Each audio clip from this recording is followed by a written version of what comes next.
May is Women's Health Month, and one doctor in Chicago is helping women combat some common health issues using the ancient technique of acupuncture. Joining us today is Dr. Sina. She's the author of Demystifying Acupuncture, Modern Answers About Ancient Medicine, and also the founder of the Chicago Healing Center. Dr. Sina, great to see you. Thanks for being here. Thank you so much. So I have volunteered myself to be a guinea pig, but I know I'm in good hands with you. Tell us what people get wrong about acupuncture. One of the first things is that people really worry about the needles. And that's perfectly understandable because nobody goes to the doctor wanting to have all kinds of needles, poked into them. They expect it to be very, very painful. But these needles are very small, they're filiform, they're solid, and they're designed to push through tissue, not cut through tissue. What are the benefits beyond pain relief? Excellent question. This is kind of a whole body system of medicine, so it's not really about just one thing or another. We're treating the whole person.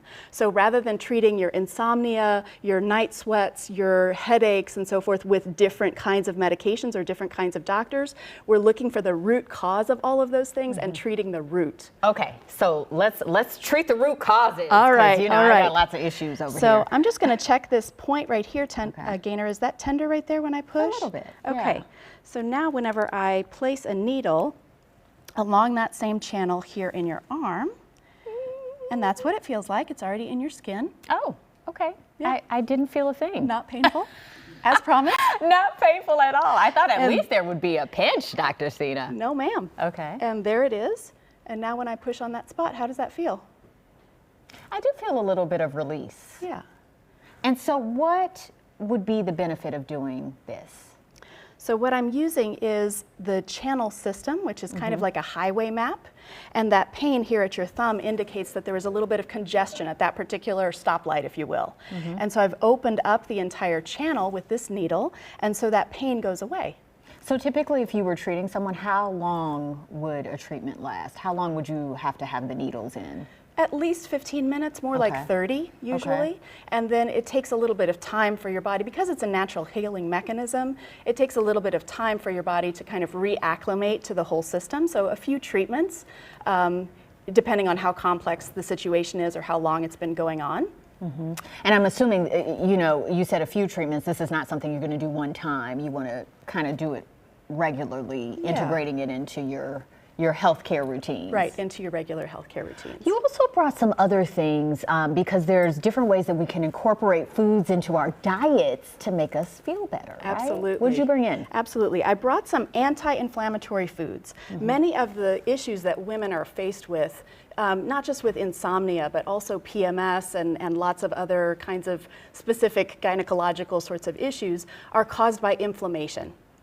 And so even though we crave those really inflammatory foods, that live in the middle of the grocery store. The sugar, Exactly. the salty snacks, Exactly. guilty as charged. Exactly. What is more helpful is to pick something that's anti-inflammatory. So I brought this little trail mix that really is fantastic for anti-inflammatory foods. The first is walnuts. They're full of omega-3 fatty acids, which kind of push us down the anti-inflammatory pathway, and they look like little brains. They're really fabulous for developing brains. And then I brought some red dried fruits. Red foods tonify the yin in Chinese medicine, and so that has to do with blood circulation and all that sort of thing. So this is a much better choice when we're talking about healthy snacks. What about this tea? This tea is really fun. This is really nourishing for dryness. So whether that's dry skin or dry eyes or dry lungs or dry mouth, this tea is from Pang Dahai. It's from these seeds. And when you put it in hot water for just a few minutes, it turns into this kind of slimy ball, which looks a little gross, but it's good fun whenever you've got kids at home. So it's kind of like those little sponge animals that puff up. But this tea is very, very nourishing, and it just tastes like a regular tea. How did you get into this? Interesting question, yes. I started off my life as a general surgeon and developed an issue in my arm called radial tunnel, and I couldn't operate anymore. And so after spending all this time in wrist cock-up splints and not able to move my hand at all, I found acupuncture and just really fell in love with it. So I still play with, sharp, pointy things, but with a lot less bleeding and no 2 o'clock in the morning trauma call. Dr. Sina, thank you so much for coming in. And for more information on Dr. Sina, you can visit sinasmith.com, or I should say sinasmithmd.com. She's also on all of the social media platforms.